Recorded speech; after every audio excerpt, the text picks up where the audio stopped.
ناظرین، بریک سے پہلے بات ہو رہی تھی ڈاکٹر نصرت انیس کے ساتھ پتے میں پتھری کے متعلق. آئیے بات چیت کا سلسلہ آگے بڑھائیں. ڈاکٹر صاحب، جیسے کہ پتے میں پتھری کا تذکرہ ہو رہا تھا، تو میں آپ سے یہ جاننا چاہوں گا کہ کس طرح سے حتمی طور پر تشخیص کی جاتی ہے کہ جو مریض آپ کے پاس آیا ہے ان تکالیف کی بنا پر، اس کے پتے میں پتھری ہے یا نہیں؟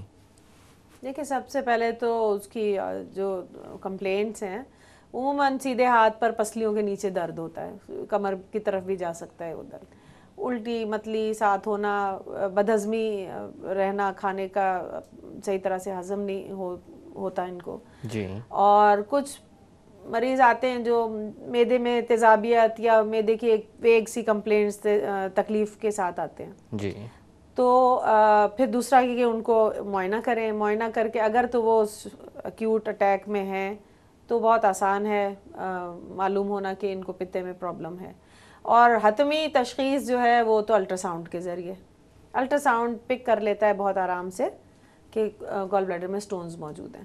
اچھا ڈاکٹر صاحب، اور بھی ایسی کوئی بیماریاں ہوتی ہیں جو اسی طرح کی علامات کے ساتھ ملتی ہوں یا اس بیماری سے مشابہت رکھتی ہوں؟ اکثر ایسا ہوتا ہے کہ مریض اگر کوئی جنرل پریکٹیشنرز کے پاس جاتے ہیں تکلیف کی وجہ سے، اور بہت زیادہ ایکیوٹ اٹیک نہیں ہے، ان کو معمولی سی تکلیف رہتی ہے اور ان کا علاج تیزابیت سمجھ کے ہوتا رہتا ہے، تو پتہ چلتا ہے کہ بہت زمانے سے تیزابیت کی گولیاں کھا رہے تھے اور یہ پرابلم اصل میں ان کو گال بلیڈر کا سٹونز کا پرابلم تھا. دوسرا ایک چھوٹا سا ہرنیا، ہائٹس ہرنیا بولتے ہیں اس کو، جو معدے کا چھوٹا سا حصہ وہ چیسٹ کی کیوٹی کے اندر دونوں کے درمیان پٹھوں سے کمپارٹمنٹ الگ الگ ہے، تو وہ اسی کھانے کی نالی کے ہول میں سے وہ تھوڑا سا سٹمک کا پارٹ بھی اندر چلا جائے، اس کو ہرنیا کہتے ہیں.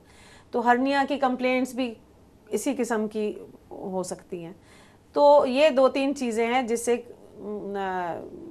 شک ہوتا ہے اور کنفیوز کر سکتے ہیں، لیکن جیسے میں نے کہا کہ الٹرا ساؤنڈ آرام سے بتا دیتا ہے کہ گال بلیڈر میں سٹونز موجود ہیں. اشرف صاحب، اسی طرح سے بے شمار لوگ ایسے ہیں جو معدے میں تیزابیت کا شکار رہتے ہیں، خاص کر رات کو سو نہیں پاتے، سینہ جلتا ہے، کبھی کبھی ایسڈ کی وامٹنگ وغیرہ بھی ہو جاتی ہے. تو اس حوالے سے میں پوچھنا چاہوں گا کہ وہ لوگ جن کو ایسیڈیٹی زیادہ رہتی ہے، کیونکہ اکثر و بیشتر یہ سوال سامنے آتا ہے کہ کیا ایسیڈیٹی ہونے کی بنا پر پتے میں پتھری بن سکتی ہے؟ ایسیڈیٹی سے ایسا ایز سچ کوئی ڈائریکٹ تعلق نہیں ہے. ایسیڈیٹی ہونا جو ہے وہ آج کل تو بیکٹیریا ہے ایچ پائلوری، وہ اس کی وجہ سے کیا کہتے ہیں کہ اسی کی وجہ سے ہوتا ہے، لیکن یہ کہ اور بھی اگر معدے کا تیزاب واپس کھانے کی نالی میں آ رہا ہے جو کہ نہیں آنا چاہیے اس کو، تو اس کی وجہ سے معدے میں سینے میں جلن اور تیزابیت تو یہ سب ہوتا ہے، لیکن ایز سچ ڈائریکٹ کوئی نہیں ہے. کنفیوز ضرور کر سکتے ہیں اس کو، یعنی علامت کے طور پر چیز سامنے آ سکتی ہے لیکن ڈائریکٹ ریلیشن نہیں ہے. اور اس کی وجہ سے الٹرا ساؤنڈ کرا لیا اور پتہ بھی چل گیا کہ معدے میں پتے میں پتھر بھی موجود ہے. ڈاکٹر صاحب، علاج سے زیادہ آج کے دور میں اہمیت دی جاتی ہے پریونشن کو، تو پریونشن کے حوالے سے میں دو چیزیں آپ سے جاننا چاہوں گا. کون سے ایسے لوگ ہیں جن کو صف اول میں شمار کیا جاتا ہے جن کے اندر آگے چل کر پتے میں پتھری بننے کا معاملہ سامنے آ سکتا ہے، اور دوسرا یہ کہ اگر حفاظت کوئی انسان اپنی کرنا چاہے تو اس کو کس طرح کے اقدامات پر غور کرنا چاہیے؟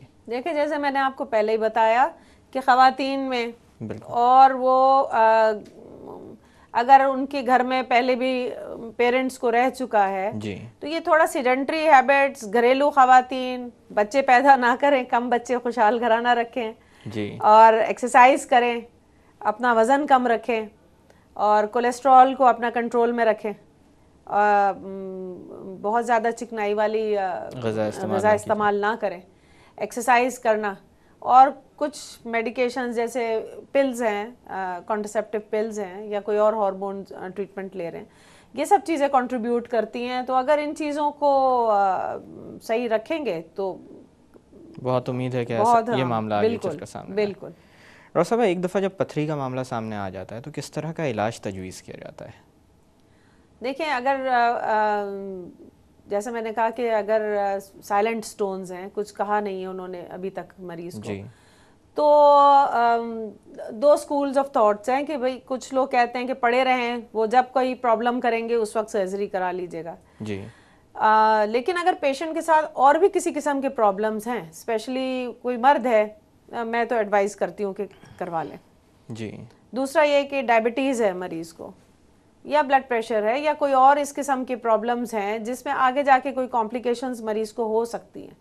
کیونکہ ایسے دیکھا گیا کہ مریض نے آپریٹ پتا تھا 10 سال سے کہ سٹونز ہے, نہیں آپریٹ کرایا, لیکن آج خدا نخواستہ ہارٹ اٹیک ہوا یا اینجیوپلاسٹی ہو گئی یا بائی پاس سرجری ہو گئی ہے یا کچھ, اور اسی دوران میں ان کو گال سٹون کا بھی پرابلم شروع ہو گیا, سوزش کا اٹیک بھی ہو گیا, اب وہ لینے کے دینے پڑ جاتے ہیں انسان کو. تو یا یہ کہ خدا نخواستہ کوئی کینسر پتہ چل گیا, تشخیص ہو گئی. لیکن اس طرح سے ایسی بیماریوں کے ساتھ پھر گال بلیڈر کی سرجری, اور یہاں حمل کے دوران بھی دیکھا ہے ہم نے عورتوں کو پریگننٹ ہیں اور ان کو گال بلیڈر میں سوزش کا اٹیک ہو گیا. تو یہ سارے پرابلمز پھر ان دوسری چیزوں کے ساتھ حل کرنے میں ذرا سا مشکل ہو جاتا ہے, ہاں ٹرکی ہو سکتا ہے معاملہ. تو اس سے بہتر ہوتا ہے کہ کوئی اور پرابلم ہونے سے پہلے کہ یہ کم از کم اس سے فارغ ہو جائیں.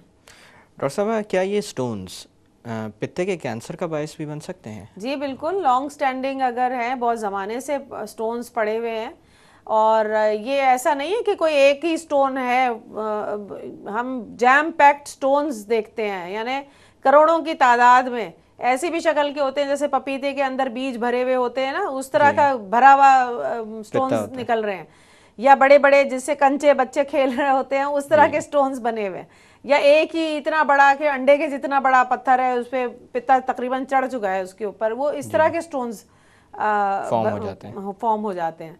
تو بہتر یہ ہوتا ہے کہ اس کو پہلی فرصت میں کرا لیں. اچھا ڈاکٹر صاحب, اسی طرح سے کینسر کا جیسے ہم نے تذکرہ کیا, تو پتے کے کینسر کے حوالے سے میں ایک چیز آپ سے جاننا چاہوں گا کہ کینسرز کے بھی مختلف مزاج ہوتے ہیں. ہم لوگوں نے 4 سٹیجز میں ڈیوائڈ کیا ہوا ہے کہ اس سٹیج کے بعد علاج ممکن ہے یا نہیں. تو کچھ کینسرز بہت وقت لیتے ہیں ایک سٹیج سے دوسری سٹیج میں داخل ہونے کے لیے. اسی طرح سے اگر بات کی جائے پتے کے کینسر کی, تو یہ کتنا اگریسو ہے یا کتنی تیزی سے یہ پھیلتا ہے؟ دیکھیے پتے کا کینسر اگر تو ہم نے جیسے گال بلیڈر انسیڈنٹل تھا یا کوئی نکلوانے آیا, ہم نے نکال بھی دیا, اور جا کے جب بائپسی کی رپورٹ آئی تو پتہ چلا اس میں کینسر تھا. جی, تو اس میں یہ تو پھر بھی کچھ بہتر حالات والا معاملہ ہے, کیونکہ اس میں جا کے پھر دوبارہ سے تھوڑا اور سرجری کر لی اور تھوڑا سی چیزیں نکال دی, کیمو تھراپی اور سب کچھ ہو گیا ان کے ساتھ, کچھ تو بہتری ہے.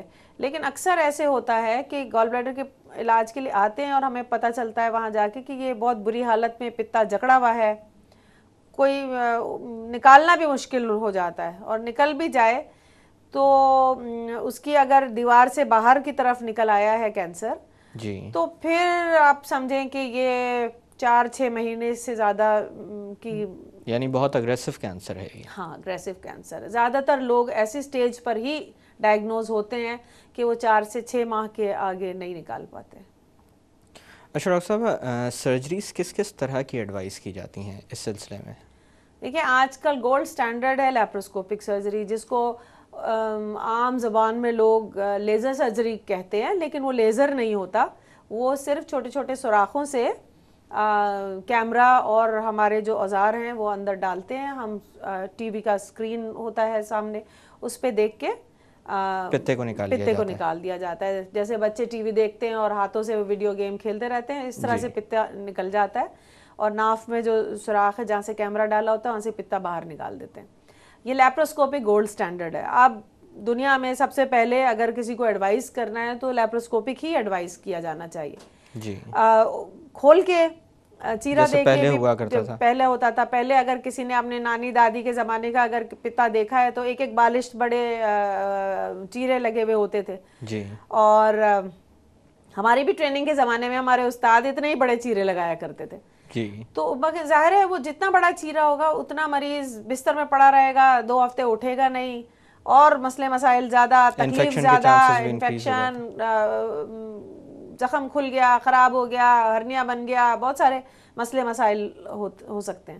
جی, تو اب اگر چھوٹے سے سوراخ سے 1 انچ کا بھی سوراخ نہیں ہے ناف پہ, اور آدھے انچ سے بھی چھوٹے چھوٹے سے 2-3 سوراخ ہیں, اور ان سے پتا نکل جاتا ہے, تو مریض یہ بنایا اسی لیے ایجاد جس لیے ہوا کہ منیمم مریض کو تکلیف پہنچے, منیمم پرابلم ہو, 2-3 دن میں وہ کام کرنے کے قابل ہو جائے. لیکن باہر کی دنیا میں کام کرنے کے قابل وہ چلے بھی جاتے ہوں گے کام پہ, اس کے باوجود ہمارے یہاں لوگ 1 مہینہ ریسٹ کرنا چاہتے ہیں. لیکن گولڈ سٹینڈرڈ لیپروسکوپک سرجری ہے. اب تو تقریباً ساری سرجریز میں سب سے پہلے لیپروسکوپک جو بھی کام ہو سکتا ہے لیپروسکوپ سے وہ سب سے پہلے. جی تھوڑا سا مہنگا پروسیجر پڑ جاتا ہے مریضوں کے لیے, لیکن ان کی تکلیف سے نجات, ریکوری ارلی ہے اور کوئی مسئلے مسائل نہیں ہیں, تو اس میں ڈر خوف تو کچھ بھی نہیں ہے. تو ایک تو یہ ہے لیپروسکوپ. دوسرا ہے وہی کنونشنل آپ اوپن کر کے سرجری کریں. اور اچھا لیپروسکوپ میں بھی اب جدت کافی آ گئی ہے کہ ایک تو ناف کے ذریعے ایک کٹ لگا کے اور 2-3 چھوٹے چھوٹے سوراخ کر کے اسے ہم کام کر دیتے ہیں. اب ہے کہ صرف ناف سے ہی ذرا سا بڑا کٹ کر لیں اور سنگل پورٹ جس کو سرجری یا اسکارلیس سرجری بھی کہا جاتا ہے, وہ اسکارلیس جادو تو نہیں ہوتا لیکن اسکار جو ہے وہ ناف کے اندر چلا جاتا ہے تو وہ اتنا نظر نہیں آتا.